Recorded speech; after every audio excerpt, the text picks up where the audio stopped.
Hi, everybody. My name is Elahn Danee. You're watching Elahn Danee Codes, and this is a new episode of A Conversation with. I have the pleasure of chatting with my amazing friend, Isaac Levin. Hi, Isaac. Hi. Yeah. Thanks so much for having me on. I'm looking forward to this conversation. Like we were chatting a little bit before we got started, and yeah, I think we're going to talk about some fun stuff. We're going to talk about amazing, fun things, and I'm so excited to get into it. But before we do, Isaac, can you tell the viewers a little bit about yourself and where you're from, all Yeah, that of good course. stuff? Sure, yeah. Obviously, my name is Isaac Levin. I am a .NET developer advocate at a small company called Amazon Web Services. I don't know if you've heard of them or not. Um, yeah, I think folks that might know me as somebody that's in the .NET ecosystem or the .NET space, .NET community, whatever you want to call it, talking about all the different ways people can be productive using that framework. Um, Outside of that, I also have a podcast, a show called Coffee and Open Source, where I talk about folks all across the technology spectrum about all sorts of different topics. Um, Alana has been on my show, for Yep. instance. Yes, I have. I also, do some stuff in the open source. Like I have a couple of open source projects that folks use, like Presence Light, which takes your Microsoft Teams like status, whether you're available or away or whatever, and broadcasts it to smart lights. So that's something that Oh, I'm kind of known wow. for. And I think in general, like I'm all over tech Twitter. Like I have spicy takes. I have not spicy takes. I post memes. I do all sorts of stuff. But I think my biggest area of focus is definitely the tech community and how we Mhm. can, um, you know, learn from our learn from the things we've done in the past and make sure that the next generation is successful in navigating all the different areas of focus that technologists have to deal with these days. That's amazing. I feel like even just hearing all of this, like you're awesome, obviously. Uh, uh, And you gotta love the yeah, spicy so. takes too. Yeah. Well, we So were talking a little bit, yeah, sorry. yeah. We were talking a little bit before we got started about like being genuine, right? I think, there is a segment of folks that don't want to see people being genuine. They just want like, hey, give me the technology information. Like, I don't want to know about your Mhm. personal life. I don't know Yes. about that. And I'm not here for that. Like, if you hit the like button or the subscribe button or follow or whatever the social media platform is, like, you get all of me. That includes me complaining about all sorts of things, especially if you live in America. Like there's lots of things to complain about. So yeah, yeah. I mean, I'm very much for like you get all of Isaac. And to be fair, like most of Mhm. Isaac or some of Isaac isn't like super exciting. But Yeah. you gotta there's a balance, right? Yeah. So was your mind always made up about this? It was it a journey to get to this point? Because I can relate. Like Yeah. before I go into my story, like I Sure, want to hear sure. from you first. Yeah, I can start from like the very beginning. So I grew up in a household with not a lot of money. So I Mhm. kind of always had like this chip on my shoulder to like quote unquote be successful. Yes. I'm using air quotes for the folks that might be listening in, not watching the video. Um, and that kind of drove me to like always being curious about things. So, for instance, I used to take apart remote control cars and put them back together when I was younger. My family got a computer when I was in high school on layaway, and we finally got it. Like day two, I took it apart, and my dad was like, "You need to put that computer back together immediately." And I didn't know what I What was did you do doing, right but yeah, there? yeah, I didn't know what I was doing, but I was able to get it back together. So I've always been fascinated with computers and how things work. And, I grew up in the generation where, like Web 2.0, like that next generation of web tech of web became like really pertinent, like MySpace pages and all that sort of Mhm. stuff. So I got really familiar with HTML and JavaScript and CSS. And that led me to wanting to pursue a career in technology. And when I went to college, um, that was kind of my area of focus. And then I was very like, I want to be a computer scientist. I want to do all these things. And then a lot of steps along the way led me to maybe computer science isn't for me. So I switched over to kind of a more business degree. So a Mhm. technology degree, information systems is what it was technically called. But it was part of the business program. So I learned Mhm. technology to how to bring business value because I think that's where I was more interested in was like solving problems with technology. Okay. And then after that, like I got into industry. I did like a lot of like, oh, I'm a developer on a small team doing some stuff, not exciting things. And then I Mhm. got consulting a little bit. Um, and we can take a pause there because I have more of the story, but I've been I talking. know, right? Like, and I have some like more questions too, but like, okay. So before I lose that question, Sure, sure. what was it about computer science that you felt like wasn't for you, and why business? Because you said you wanted to solve problems with technology. Yeah. So I think was it was twofold. technology not enough? Like, No, well, I'll be pretty frank. So I think okay. the curriculum at my university I didn't really jive with. I think you could say like Mhm. I felt like there was a lot of like doing a particular task, and I always ask like my other classmates like, am I ever going? Do you think I'm ever going to do something like this in the real world? Because I think Yeah. my goal was always to like work in the real world, and for folks good, bad, or indifferent that are in computer science, like they think a lot more theoretical.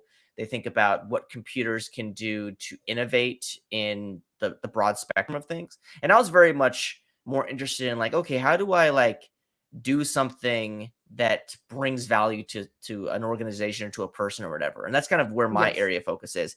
Yes. And because of that, like I kind of skated in my computer science curriculum. Like I kind of did things that, you know, are frowned upon, let's just say, Mm. in modern academic areas. Like I would find code samples online and use them, or I would, you know, cheat to like use the word cheat in using the words of professors, and they actually kicked me out of the computer science program. It was, I guess, it was it was like a mutual decision, but it was very much like Oh, of course. you can't be in this program anymore if you're going to continue to do these things. And I kind of had a decision like I don't really want to be in this program because I'm not really finding joy in it. Yes. Um And you and feel like you have to force yourself to yeah. fit into that program, right? Yeah, and I think, you know, I don't fault it. I was also like, you know, 19 or 20 at the time, right? So my brain wasn't fully developed, and I was taking as many shortcuts as I could to quote unquote get a job.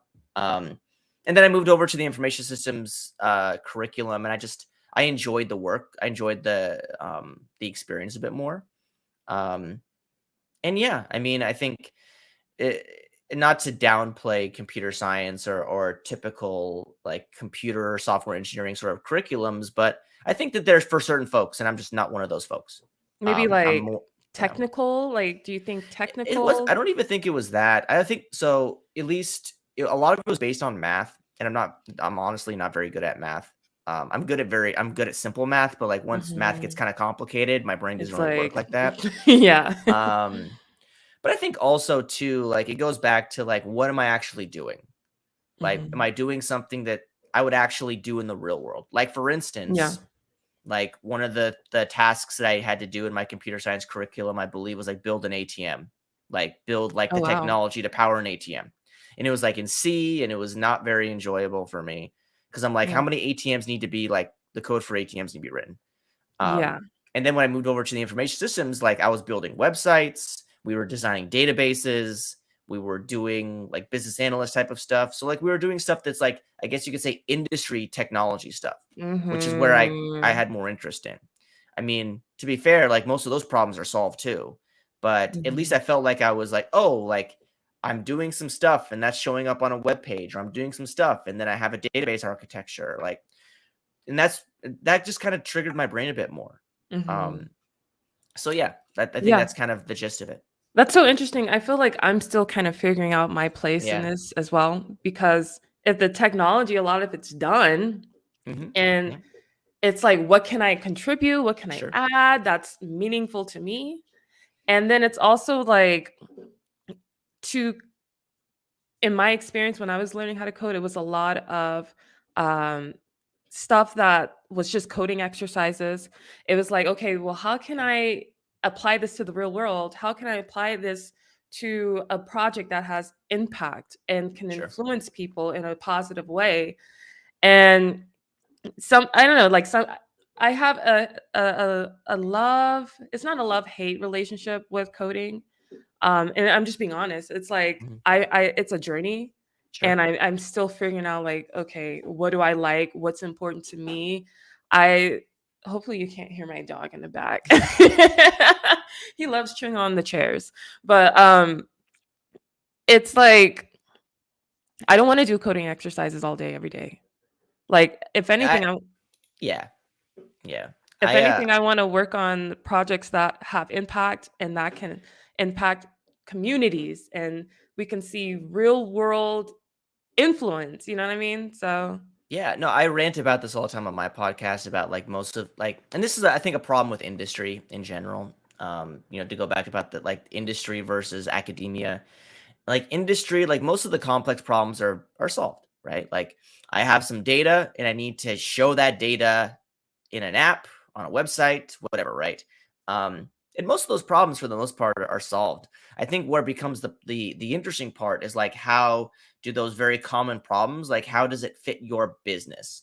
Like, and that's what's very interesting yeah, for me. Like, if I yes, work in the insurance industry versus I work in the hospitality industry versus any other industry, right? Like, it's still data and it's still a website or an app or whatever, but I have different rules. I have different things that I need to think about when I'm building those applications. And that's what's really interesting to me, like that middle layer, right? Um, and in academia, like they're trying to solve problems that eventually get to industry, right? But yeah, at the industry level, it's like, again, like unless a new company comes out with a cool idea, like the idea is just innovation built on top of forms over data, right? yes, And like to your point about like working on something meaningful, right? I found out in my time that, and this is just my opinion, and people can take my opinion for what it is. It's just an opinion.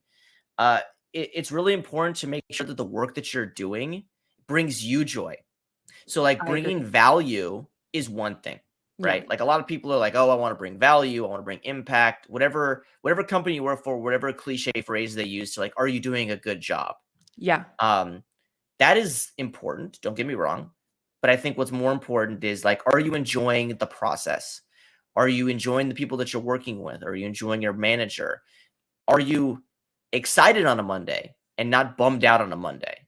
Right? Like that's how I gauge work. Like if I'm enjoying the work, that like Sunday evening, I'm like, okay, tomorrow I get to wake up and I have some coffee and then I start my day doing interesting things. If that's the way you think, I think that you're in a good place. If you're like, I got a case of the Mondays, like that sort of thing, like yeah. that's not like, maybe you need to look for other opportunities That's that not a might good make a bit sign. more sense. Yeah. Yeah, And look, I'll be real, like I'll say it, like I come from a place where I have a bit of privilege when it comes to finding work or finding jobs or doing what I want to do. Like I don't I don't fail in very many of those sort of opportunities, or I don't miss very many of those opportunities hmm, when other people might. And I think one of the things that I have tried to do is like, how can I make sure that folks that don't look like me have some platform, have some pedestal, have some guidance in getting to where they want to be. hmm, And some of that is positive, some of that's negative. Like I say a lot, like tech isn't for everybody. Like the yeah. money sounds great, don't get me wrong. Oh, But beautiful. like but in general, like tech has a lot of pitfalls, like not just in the work itself, but in the communities and the process and everything, right? And especially if you don't look like me, those become compounded. Um, so I think at the end of the day, like the question always becomes like, how can we do better? How can we, a friend of mine says like, how do we send the ladder down? Like, we're up here. How do we send the ladder back down so people can climb it and be sitting next to us and enjoy the sun together, right? And that's kind of the decision that I've made in the last, like, I don't know, 5 years, 6 years of my professional life is like, how do I do better sending the ladder down? How do I do better getting people to the same level as me? Even though I'm not really high up, I'm not trying to conflate where I am in the social stratosphere, but like I'm in the middle and I want other people to be in the middle too, right? Um, so yeah, I'll stop talking. No, no, I love it. So I guess for me, like in my personal experience too, it's like I had to let go of the guilt of not doing things that Yeah. made me like the perfect developer, Yep. because like to be honest, like I don't feel like looking at a screen like for hours and hours on end every day. And I used to Yep. do that. I used to do that because I thought that it was almost like, yeah, I kind of had like a chip on my shoulder as well to be successful and to succeed and to be a major force in the tech industry. And I still believe that. I believe that of myself. But because I had that chip at the very beginning, I was spending hours on end coding because I thought that that's what you were supposed to do. Yeah. Yeah. But for me, like, I don't really care for that anymore. Like, I don't Yeah. care if that's like an unpopular opinion or Yeah. controversial. I love being in nature. Like, I love Yeah. like listening to the birds. I love feeling the sun. I like sitting in the grass. That's the things that bring me joy. And so it has been a little bit wonky and like in seeing where I fit in all of this. I do love having amazing conversations, Mhm. Mhm. obviously. But my question for you is like, where is your joy in all of this? Where's your joy in this process? And how have you been able to identify that? Yeah, I mean, that's a great question. I think, honestly, and I'll be honest, like my joy changes like the weather. Like, I have ADHD, and I think one of the things that I've realized is that I get very bored of things pretty quickly. That's led me to I've done like a bit of job jumping in my career, which I have positives and negatives about that. I think one of the things that, is really important for me, and I'm kind of sidestepping your question to go on a mini tirade or rant, so I apologize. But like, That's okay. uh, That's okay. um, it like in technology, there's a lot of struggle, right? Like, like you mentioned, like just getting to like the point where you feel competent is like hours and hours and hours of work, right? And if you don't go through the traditional structure, like you don't go to university, like that's like 2.5 years typically of like Yes. I'm doing computer science or information systems or software engineering for 2.5 Yes. years. And I'm doing it as a job full time for the most part, right? If you're not going through that approach, like if you're going through learning yourself or going through a coding boot camp, like you're learning in a substantially smaller window. And that's really taxing on someone, especially like if your Absolutely. brain is learning how technology works, right? Um, so, what brings me joy is figuring out like, okay, what sort of things make people successful, right? I've met a lot of people in technology that like, and I'm one of them. Like, I'm not the best coder. Like, I mean, I get by, but I'm by no means like the best coder. And I've jokingly said, like, if I'm the best one in the room, like, we need to go to a different room Oh my because gosh. because at the end of the day, like I think I have skills in other areas, right? And being like the best software engineer or developer isn't one of them. Mhm. Like where I find real interest is like solving that problem, like Yeah, whatever it is. Whether it's if I need to do it with code, cool. If I do it with networking or connecting people, if I need to do it with writing a documentation, if I need to do it with creating content, that's kind of my thing. Is like I how like do I that. solve a problem, right? And technology just seems to be a tool that I guess I've acquired, like using Yeah. technology. Like I mean, I could definitely see myself, I don't know, in the world before technology if I survived because I'm not very outdoorsy or anything. Mhm. Like my goal, like my skills would have been like solving problems in some way, Yeah. like using some trade to solve problems. Yeah. Do you think this mindset is common in the industry or like when you're on Twitter and you see people's Yeah, tweets? Like I feel like I had to like almost like where it felt like I had to break out yeah, from a certain way of thinking in order to get to this point. yeah. What are your thoughts Yeah, about it? I think tech social media is very interesting, especially Twitter, because I think there's kind of like, and this is not trying to like put people into categories or or Of course. containers or anything, but Of like course. there's kind of like two Containers. camps. There's two camps, right? Yeah. There's like religious zealots, like people who are very much like my technology is the technology and my opinion is the opinion and that's it. Like, there are phrases for people that are like that, right? And then there's kind of like the other area where I think I probably fit more into where it's, can we just be a community? Can we have like a good hang? Yeah. Like, you've spoken at conferences before, you've spoken at events, like the hang is the best part. The Like the talking best. to other people, the talking to attendees, talking to other speakers, the networking piece, like that's the best part. And that's what I get out of technology is that community of it. Like I have my opinions about technology because I think everybody has their opinions, but I'm not of the belief that like my opinion is the opinion and that's it. And that's funny to say because if people know me, they know that I'm very opinionated about things.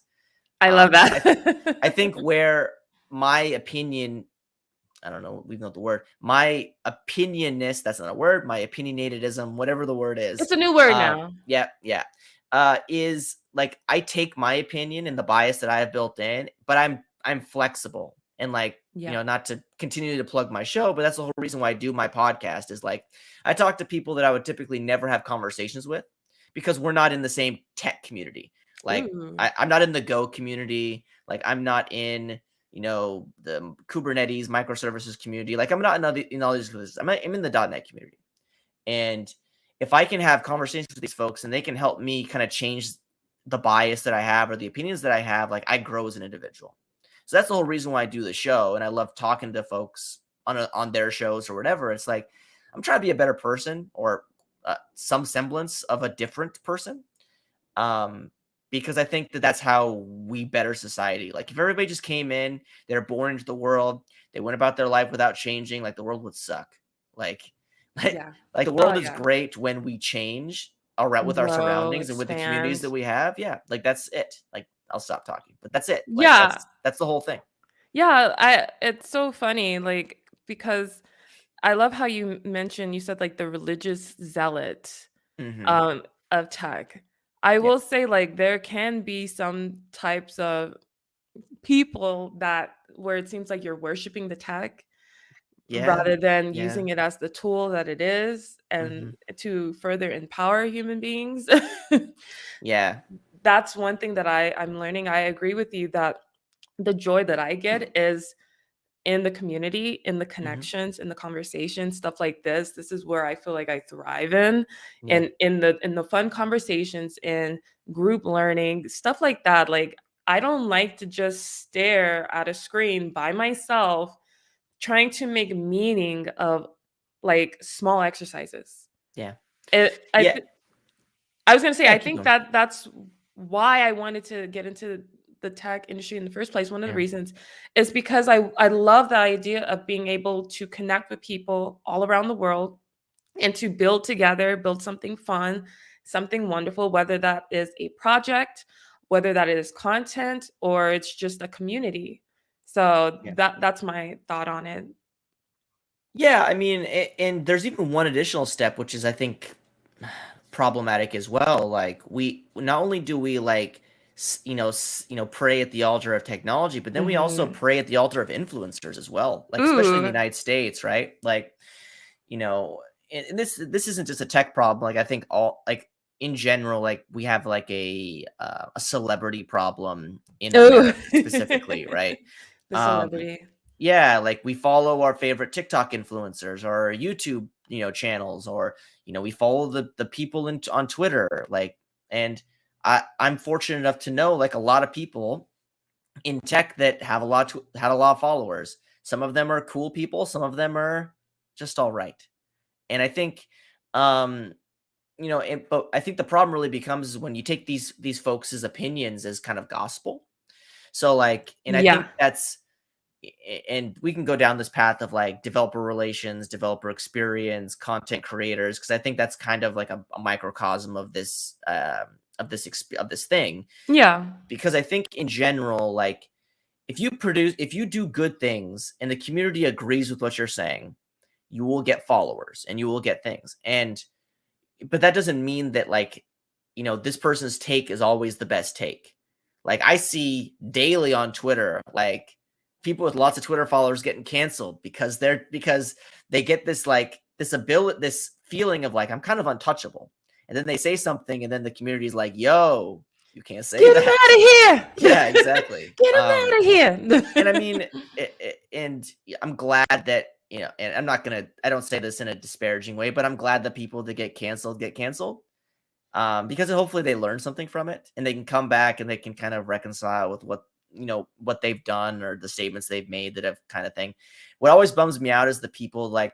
There's this cliche phrase like you never meet your heroes. Like when you meet your hero or you see your hero fall down and they double down on the thing that they did where you're like, oh man, like I've kind of invested time in like, you know, good, Yeah. bad, and different deifying this person. Yeah. right? Yeah. And this person sucks. So now, like, what does that say about me? Because I like this Yeah. person that sucks, Yeah. right? So I will say that I have been on a part of my journey, my coding journey is has also been spiritual for me, Hmm. where I because I dared to do something different, I had to rely on my own journey, my own thoughts, my own opinions. And I feel like that's where allowed me to be my authentic self, where I'm not just falling for what other people say. Because at the very beginning, and we can also touch on this, there was like when you're starting something new, if you're thinking about switching into the tech Hmm. industry, thinking Yeah, about switching careers, you're looking at these like because you want answers, you want a new life, you want a new reality, you want new money, a new sure. career, Yeah, new things. And you're on this journey, but you're seeing the people that are being celebrated, yeah. they're talking just about the tech, they're saying crazy things that you feel it deep down and may not resonate with you, but because you see that they have the results that you may want, you can take them as gospel.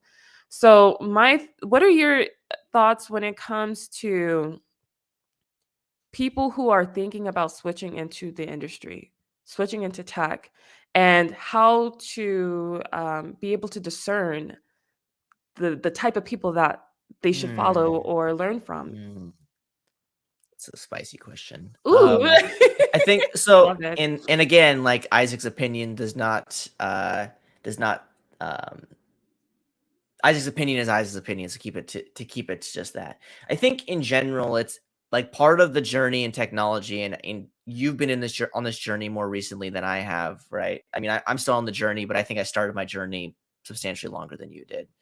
Um, is I think part of the journey is the pain in going through the journey, and that's making choices that you I don't want to use the phrase regret, but you wish you had another chance at making.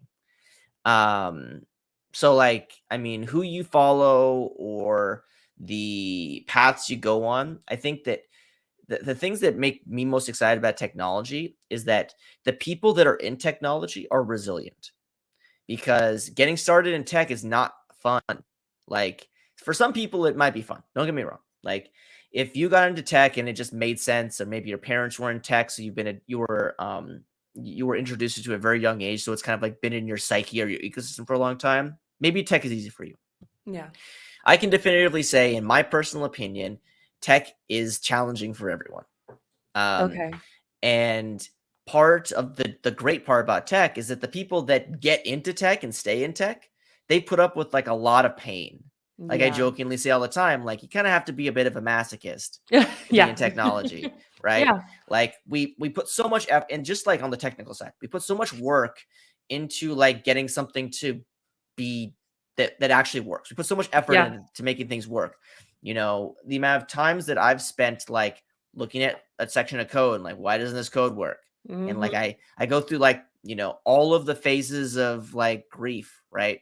Like Yeah. and then like it's literally just so when I click that button and it says done and it works and it does what I want, like that euphoria, like that dopamine drip, whatever you want to call it, The like rush. that powers me through all the next set of pain to the next thing, right? Yeah. So I think in general, if we continue to put up with all this pain for like a little bit of goodness, like it means that we're strong people. Mhm. So that's what I love about tech, is that most of the people like have had to struggle, Yeah. because like, you know, I'm not even talking about like socially or economically or Yeah. personally or emotionally, like the work.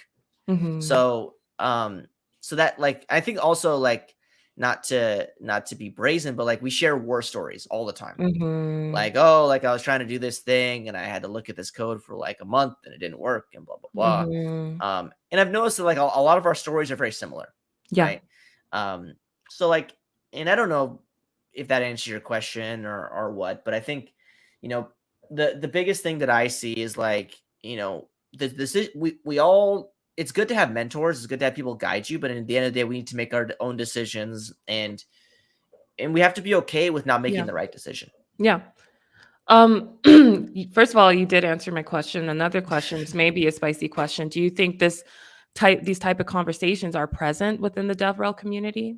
if we are looking as somebody who's a learner, Hmm. if what we're seeing in the content that we have, Yeah. are these conversations present? Have you seen that? I think so. I think, uh, look, I think some people enjoy these sort of conversations. I think it's fair to say I'm one of them. I think other people maybe not don't care about them as much. Let's be honest. I'd be super famous, like the most famous person on earth, if the sort of things that I like talking about, everybody else loved hearing about, right? Yeah. But I'm not super famous. So Yes. so there's so Yes. I'm talking to a smaller segment of the community, which is totally cool because I love my segment of the community. Um, but I think eh, one of the things that I love to see in the community is when people bandy about some sort of topic and there's like kind of like mob agreement that like this topic is cool and I want to talk about this thing. Hmm. I'm not trying to knock this particular example, but like there was this kick. So we're in 2023 right now. 2022 was like the year of like Web3 and NFTs and crypto and Yeah. all that nonsense, right? And I noticed that there was like on tech Twitter, there was kind of like a segmentation of like people that were like pro Web3 and people that were like not Web3. And I stand on the not Web3 section. So Okay. like I was like, these people, like my people, quote unquote, like we all hate Web3. So then when Web3 kind of dies, I think we all celebrated it, right? So like Yeah. that's an example, right? I think also to like to get to back about learning technology, right? I'm a kind of a sponge for content. Like I watch so much content. Like I watch videos or I'll read blog posts because I'm it's selfish because I'm trying to figure out like what works for people and how can I kind of copy them. But I also think too, like I I appreciate the work that people put in to make their stuff and do their stuff. So if I'm any sort of interested in it, the work like the least that I could do is give them a view Of or a course. like or whatever, Of right? course. Um, yeah, it's hard because I think the biggest thing that I struggle with a lot in tech is like imposter syndrome. So like Yeah. you're always comparing yourself to like these people that are like, I mean, I have friends that like I joke with one of my friends who writes like I feel like this guy writes like 10 blog posts a week. And I was joking with him the other day and I was like, why do you write so many blog posts? He's like, because writing blogs is fun for me. I enjoy it and it's pretty easy for me. I'm not like Wow. that. Like I have a hard time writing blog posts. Like I'm a bit OCD, anal retentive, whatever you want to call it. Yeah. So like I second guess like every sentence I write. I hate that And feeling. I'm not super. I don't love my voice like the way that I write. So like I'm always like, is this the way to do it? I throw it to Grammarly, and Grammarly's like, you suck at blogging, you suck at writing. So like let's rewrite all of it, right? Yeah. Um, so it's just that constant learning journey, right? Hmm. Figuring out like and also the biggest thing is finding out like what sort of styles you like. Hmm. Um, like there's all sort like we live in a world where there's everybody has content, everybody creates content, Yes. but not all content is created equal. And Yes. some people like have like all the production set up. They got the nice camera, they got the lights, they got the green screen, they got all this stuff, but Yeah. their content is not it. Yeah. And I've seen people that are like, recording on their phone in a garage and like the content's great. Yeah. Because it really depends on like the story that you're trying to tell. Because that's the whole thing that I love about technology is like it's all storytelling, at least to It me. is. Um, and I'll stop talking. But No, yeah. I agree. It is storytelling. And I feel like with storytelling, you have to be willing to tell the story, Mhm. tell the story within tech. I feel like for me, and we can talk about this as well, is I had to learn how to get rid of my professional mask, the mask that Sure. I wore in an office setting because, I'm self-employed now Mhm. and I have a business. So it's like in order to tell the story, a story that people may not know that they need or Yeah. want, it's like I have to be okay with being seen as me, Yeah. and not just being seen as an employee. So, we kind of talked a little bit about this before uh, we went live, but like, what are your thoughts about that? What are your feelings? And I know, like we said, that you have your own platform. Yeah. coffee and open source, which I've been on, Yeah. so, Mhm. which is Yeah. inspirational. Shameless plug. Shameless plug. Yeah, yeah. Yeah. So again, I kind of mentioned it a bit earlier. Like, I always feel weird having these conversations because of who I am. Like, I have a bunch of built-in privileges that other people don't have, right? Mhm.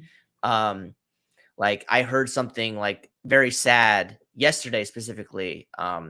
Like I was so I'm a Microsoft MVP and I was at MVP Summit yesterday, and I'm not going to break NDA if Microsoft is listening. I heard somebody saying about the fact that there's a non small amount of women in technology that their identity is anonymous or male on social networks because of how hard it is to Oh, be a really? woman in tech. And that was the saddest thing I've ever heard my entire life. That's And very unfortunate. and like this whole thing about finding your identity, like that's really, really important to me because like if we all are the same person, that is boring and lame, right? Boring. Yeah. So like Very plasticky.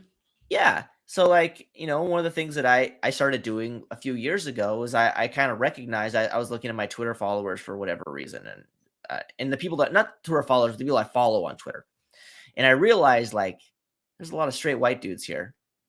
So like I took it upon myself to like go out and find like, people of Yeah, color, women in general and follow them yeah.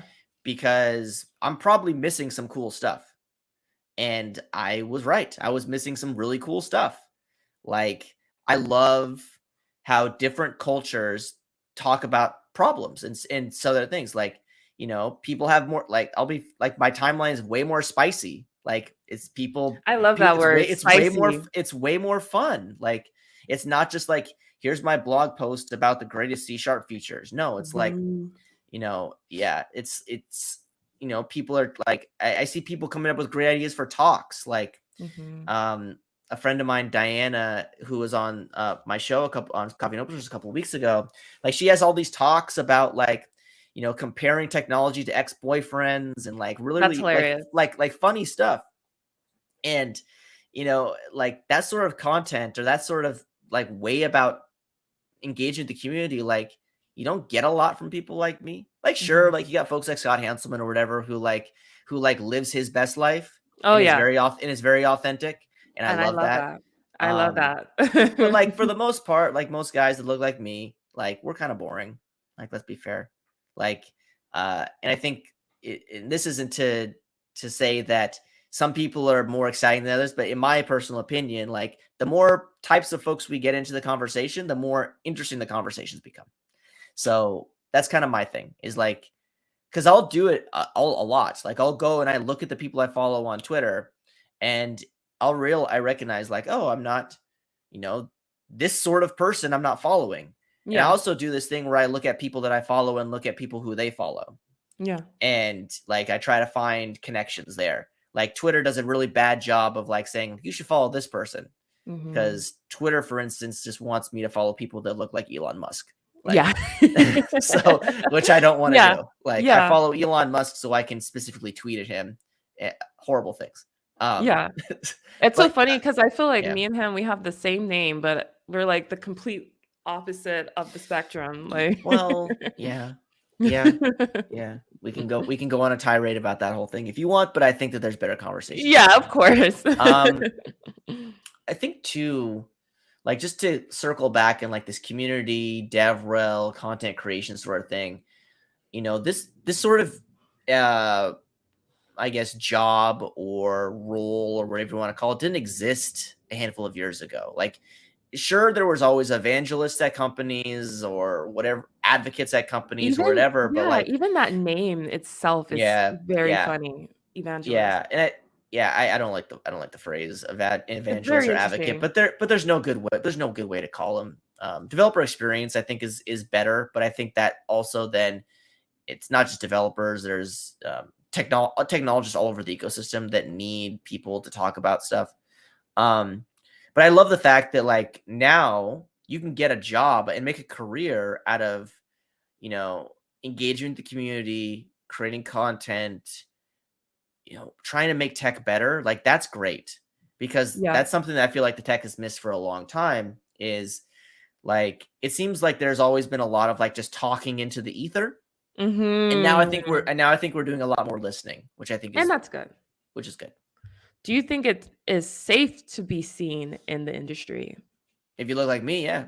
Yeah. Um, I think that I'll be the first one to say, like, if you're a person of color, if you're a woman, or if you don't identify as a particular gender, I think Mm-hmm. your time on Twitter is hard, Yeah. like really, really hard. Yeah. Um, and I, it's a bummer because Mm-hmm. I know all these great people that they're doing great things, and they'll never get the same platform as some Mm-hmm. if they just were straight and white and a Mm-hmm. male. Mm-hmm. Um, so and look, I'm doing a lot of straight white guy bashing. Like I'm a straight white Yeah, guy. Like like I love I love my straight white guys too. me But too. My boyfriend is one. So yeah, um, but I think in general we need to do a better job being allies, and we need to do a better job of amplifying the voices of people that don't have as loud of voices. yeah. Right. Yeah. Yeah. And I was gonna say, which is very interesting, and we don't have to get too deep into the conversation. I'm not here to Sure. convince you or anything, like, Sure. but like for me personally, like going down this journey, my spirituality has been a huge thing that Mhm. has kept me confident, Mhm. because it's like it's very interesting. Like I hear all these stories of where, and for people, certain people, it can be true, where you do feel silenced or you do feel like Yeah. you're not seen, because of how you look and your gender or your race. For me, like what has helped me with my spirituality is like just having the confidence to step in onto any platform, into any Mhm. room, Yeah. regardless of my background, regardless of my experience, and to be like, hey, what's up? Like, Yep. Yeah. Yeah, and I love that you use the phrase spirituality because that kind of it's not aligned to a religious affiliation yeah, or even like a mindset. Like yeah. it's like, and this is in this I'm going to phrase this as gently as I can. Like Okay. I think it's good to have faith in yourself Oh, most definitely. because I think, and that's kind of where a lot of spirituality comes from, Yes, right? Like we have to have faith in ourselves, and if we need faith in something else, that's cool too. But we that's need cool. faith in ourselves. Um, And in the unseen as well. I think whether you believe in some religious figure or just the universe moving things around, like Hmm. you know, I'm very much of the belief that we are responsible for 50% of the things that that are in our world. So we have control over what we can do. We don't have Hmm. any control over the stimuli or the catalysts that come towards you. So we will never get that 51%, right? We are always in a 50-50 struggle with the universe. And all I can do is make sure that my 50% is a 50% I'm proud of. And if I I like that. I like that. and if I can influence to make the 50% better, it doesn't mean that I get more than 50%. It just means that Hmm. the 50% is better. Yeah. Um, and that approach has helped me a lot because I'll be the first one to say this. Like I still to this day have like a very huge chip on my shoulder about things. That's I okay. still have a lot of imposter syndrome. I still don't think I'm doing the right thing ever. And what I go back to is like, am I doing thing? Am I is my 50% the best it can be? And some days I'll Mhm. wake up and I'm like, no, it's not. My 50% Oh, sucks. But yeah. no, but that doesn't mean that I can't work hard to make that 50% better. And that just doesn't go in like that goes in like my whole life, like relationships, work, whatever. Um, and at the end of the day, like my responsibility is to make sure my 50% is as good as it can. And some days Yeah. it's not. Yeah. But when the days it is, like I feel that I'm a much better person. And that's all I really want to do is I want to try to be a better person. I love that. For me, like even my tagline on my business is code your reality, because Hmm. you Yeah. know we are all responsible for our lives. We're responsible for our perspectives and the stories that we tell ourselves. So even for me, like today, it was like I had to choose to be happy today, to choose Yeah. to put the mental work in. Like I know, like I'm not here to like blame anybody or blame ourselves or You can any blame me. guilt. That's fine. You can blame me. No, but like this morning, like I went on my walk. I did my affirmations for like 10 minutes. I did my meditation for like 5 minutes, and I just been listening to ocean sounds. But it's like making the decision like today's gonna be a great day. I don't care. Mhm. Today, I did not come here for no reason. Like, Yep. today is going to be a wonderful day. And that's just like the thing that I've been speaking over myself and kind of making it a lifestyle. And I will say, like, it helps me to come into this space, to come into the tech space, and to show up as myself and be seen, and to do it with confidence Yeah. and to handle it one moment at a time. That's So all you can do, yeah, right? Like, yeah. and I think, and sorry to interrupt you. Finish what you're saying. No, that I was gonna say, so that's how I've been feeling. That's what I I mean, today is that's, and about for me. I think that's all you can do. Like, I mean, being an adult is hard, right? Like being a human being is hard. Like I think the people that act like it's not hard being a human being, they live in some reality that I'm not cool with. Like, um, I think that human being could be harder for certain individuals for sure, but in general, I think like I mean even like the ultra rich, like they still wake up and they got their own stuff they have to deal with, right? Even like the most powerful people on the planet, they still wake up with their stuff they got to deal with. Yeah. It's there's a scale difference or there's an influence difference or whatever it is, but like in general, like nope. And maybe this is just because I'm kind of like a pessimist in general, but Oop. I'm an uh optimist. yeah, oh well. Um and maybe it's because I'm a pessimist. I just feel like everybody has like their baggage. I think everybody has baggage. And I immediately question when people like act like they don't have baggage. I'm like, Mhm. you got something really good you want to hide, right? Mm. So I don't know. I think the whole idea of the daily affirmations and meditation, taking time to yourself to kind of set yourself is really important. I think people do that in a bunch of different ways. I think you do it Of course. physically. I Yes. do a lot of uh, thoughtful meditation. Like I'll sit for like a Mhm. minute and breathe. Um, I love that. I don't do it enough, obviously, because I'm uptight. But but uh, I think that like taking time for yourself is the most important part too. And however you define that, whether that's exercise, whether that's reading, whether that's being thoughtful, whatever it is, right? Um, I jokingly say like we need to take the instruction that we get on the airplane with the air mask in all forms of life, right? Yeah. Yep. You gotta take care of yourself first because if I'm a mess, I'm gonna take it out on my wife or my kids or my colleagues or Yep. whoever it is, and Yep. then that's just a bummer for everybody. Yeah. And that goes back to my 50% thing. Like if I'm negatively influenced in the other 50%, it's not good, right? Yeah. I agree. My question for you is like, how Sure. can we incorporate this type of thinking into the tech industry? Is it already Mm, present yeah. in your experience, or can there be more of that? In my opinion, I believe that in order to be good people, and not even good in good person, but like Good to person. Yeah. yeah, like whatever that is, but in order to accomplish these type of things, our minds have to be okay. We have to be okay. We have to be well, and our Yep. well-beings are important, especially if we're creating technology that it affects other people. Yeah. So, like, Yeah. is there room in that, or what do you think? Hmm. I think the question, like, I think we need to just be more open to conversation. I think that's the number one thing. Like, I think that tech in general, we have a really hard time of listening to other people's opinions. We talked about that already. I think tech in general, we have a really hard time of seeing the forest through the trees. We're very hyper focused on a particular outcome or a particular event at this moment because I think most people in Yes. technology are very analytical. Um, and not to say that like I have this whole rant about people like being in technology is creative, but I think for the most part, a lot of people in technology don't have like a very strong creative mechanism in their brain. That's not a bad thing. That's just Mhm, how mhm. people are wired. Yeah. Um, I think having more conversations like the one you and I are having is really important. Having two people that have completely different backgrounds talking about things that we agree on, right?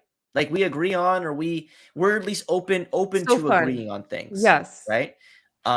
Because like the bubble is small of people that like probably agree with what you and I have been talking about for like the last hour. If that bubble grows and grows and grows, eventually, like we live in a nice echo chamber. Like I think Hmm. technology, social media, community is all echo chambers, right?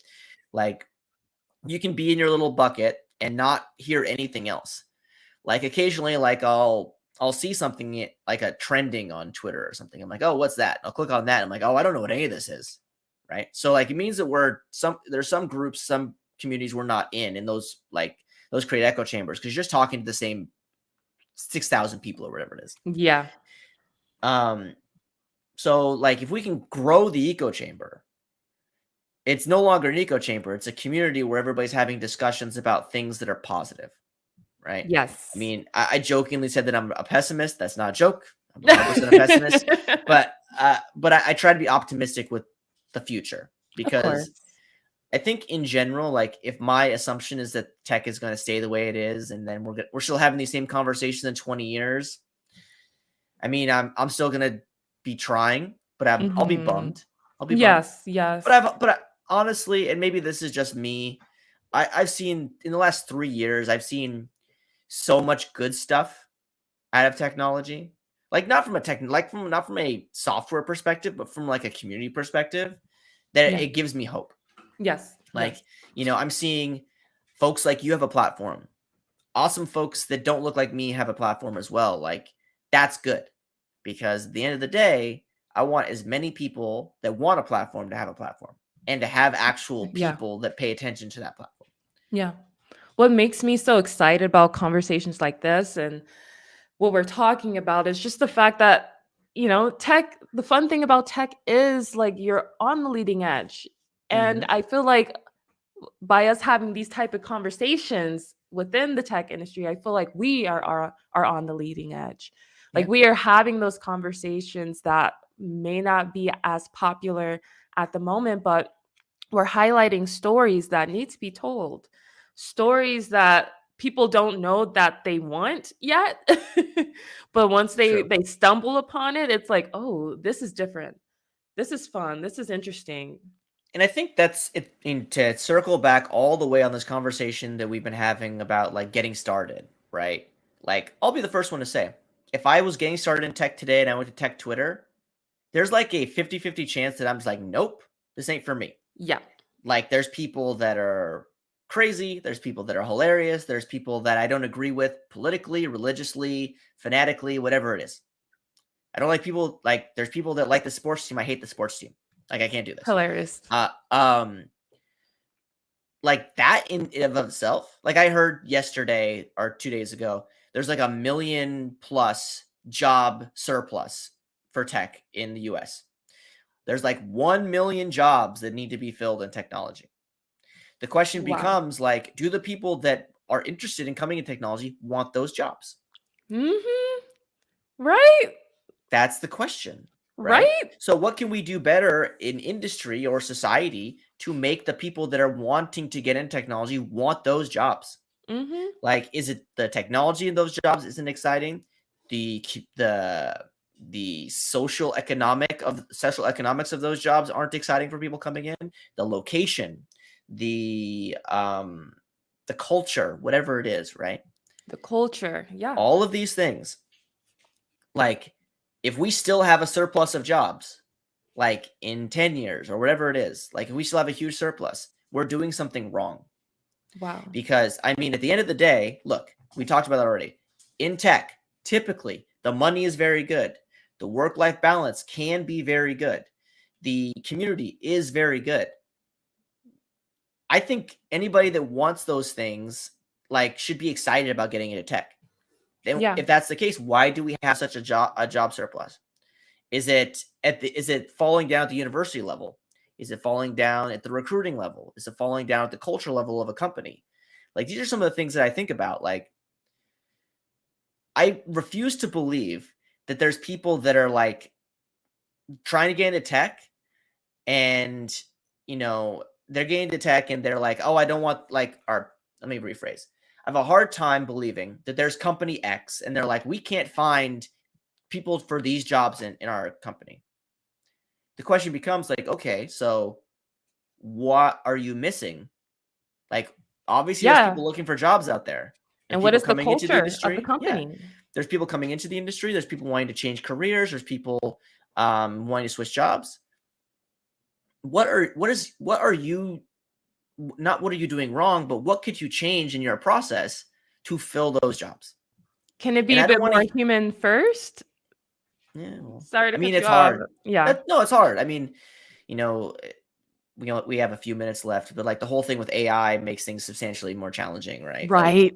Right. and not just AI like replacing developers, like AI replacing process, Yeah. right? Like, there's going to be a future where like you're not going to talk to anybody during interviews. Like, there's going to be a future where you go through an HR interview, you go through a screening process, you go through technical interviews, and you might talk to one person during the interview process because the rest of it is like AI, right? Like Yep. that is a world that we could potentially see. And like back to you just made a comment, like, where's the human element here? Yeah. AI So is easy. And I think that's another thing that I kind of struggled with as well, is because like if we have AI and AI can code, then what's the point of being a developer? I And don't like, yeah, I mean, yeah, sorry to interrupt you. I have a rant about this too. I don't think AI is going to it's replace any cool. I don't think AI is going to replace any developer. My bigger concern with AI is it replacing trivial tasks that, like, when consolidated up, turn into job functions. So, like, I see the world where we don't lose developers, but the role of a developer is substantially different. The role of developers to manage some AI, right? Or manage some suite of technologies that does a lot of the work for me. My biggest concern, honestly, is like in the data entry space, the executive assistant space, the HR space, like we were talking about, the league, like the finance space. Like, if you have a lot of like, not to disparage these folks, but like you have a lot of like busy work, quote unquote. Like, that busy work is going to get replaced by AI. You can guarantee that. So what becomes important is how those those people that are doing those busy work sort of jobs, how they're able to change the way they work to still work in the industry. Like, I mean, I worked at a company where we built a website that replaced an Excel spreadsheet, and then the company went and laid off 15 people that I Wow. was consulting at. Like, solely because like they didn't need 15 people to manage the spreadsheet anymore because it was on a website. So they got rid of those people. Some of them might have moved to different areas of the business, but like those people did not do that work anymore. Do you think it's So the constant layoffs that make people not want to even bother working in the tech industry? I say this as I've worked at companies that have done layoffs. I work at company that does layoffs. I think that every industry has ebbs and flows. I think technology is a bit more reactive to things because of the nature of our business. Like, we make money from other people making money. Like, Yeah. we don't sell cereal. We don't sell cars. We make money because car company, cereal company needs our technology.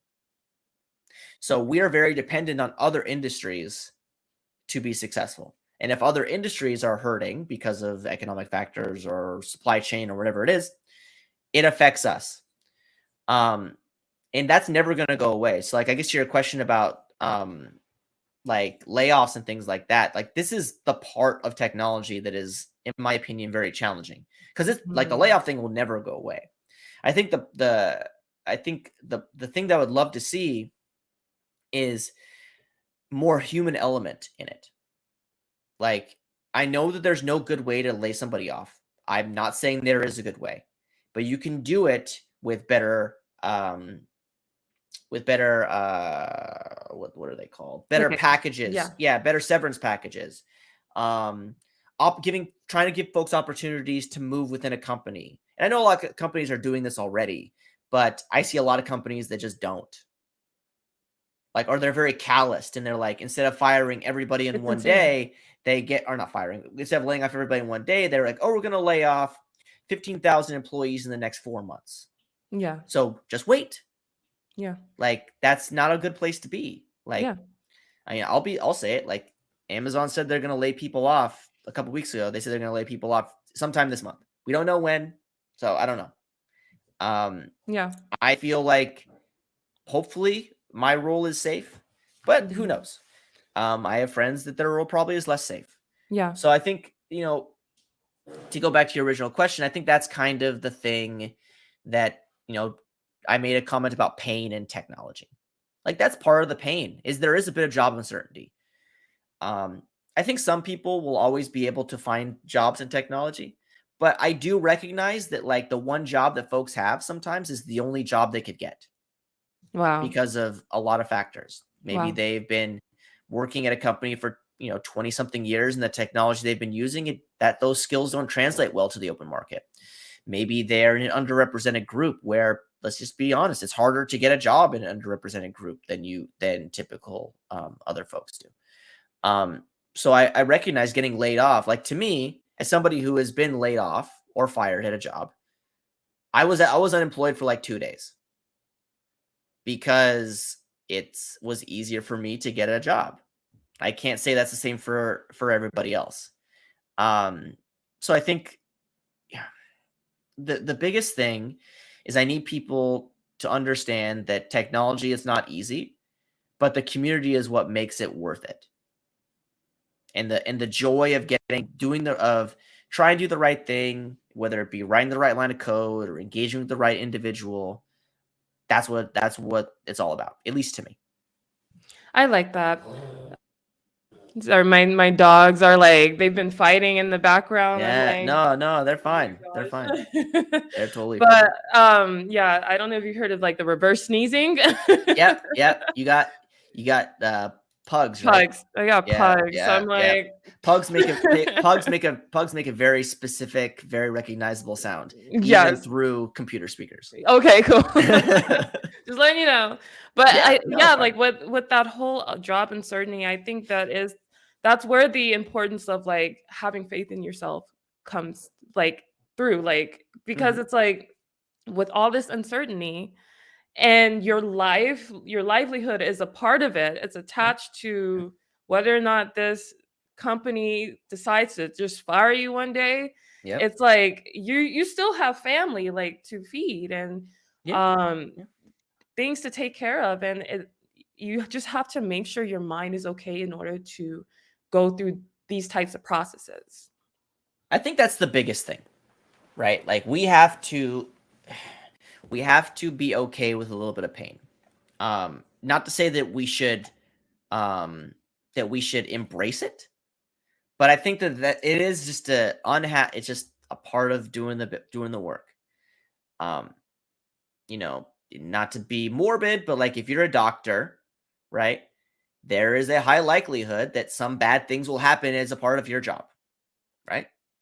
So I think with every job there's a situation where bad things could happen, and I think in tech, that bad thing that can happen is layoffs. Like, I think every Yeah. industry has a one negative trait, and I think tech in general, like, at least from a work perspective, that is layoffs. Yeah. And we just have to manage it. Yeah. That means getting, like, if you know somebody that has been laid off recently, hey, this is my friend. They're awesome. Find them a Yeah. job, right? I love Like, that, and that's the trying to community help those part. folks, because I mean, at the end of the day, like, if you've been let go or laid off or whatever you want to call it, like, you might not be in the right headspace to immediately go and find another job. Mhm. You need help. You need somebody. You need a support system, because if you happen to be the only person who has, like, a quote unquote, like, corporate job that, like, brings in money for your family, like, that becomes very problematic very quickly, Yeah. right? So Yeah. you need to kind of work quick, and you do need that time for a bit of grief and get closure and all that sort of stuff. That's an important part of the human psyche. Yes. So everything that we can do to help those folks is really important as well. So if Mhm. you know somebody who's been laid off, I know most of the people that are probably listening to this or watching this, they already do it. But like, somebody's been laid off, let your network know that you have friends that are looking for work, because at the end of the day, like, how we do better in tech is to make sure tech is better. I know that I just said the same thing in reverse, but that's all. That's what we do. Like, That's what it is, though. yeah, Yeah. So yeah, as we wrap up, sure. what is one last thing you would love the viewers to know about you and about um any good advice that they should know? I think patience is really important. I think that's the one thing that I always struggle with. I'm very impatient person in general. And I think if we exhibit more patience in this world, whether it be in life, personal, work, whatever, career, I think that we'll all do better, because I think that we are, at least me, I can only speak for myself. I'm very reactionary, Yeah. and if I We just all took can a be. breath, right? And just level myself and didn't let my lizard brain do the immediate decision making, I think that my experience, my condition could be better. And that's my recommendation for folks: is breathe and be patient, because I am honestly of the belief that if you put enough good into the universe will repay you in some way. It might not be a way that you fully realize or recognize, but the universe will repay you. Um, so, you know, it's important to be patient and put that positivity out into the world.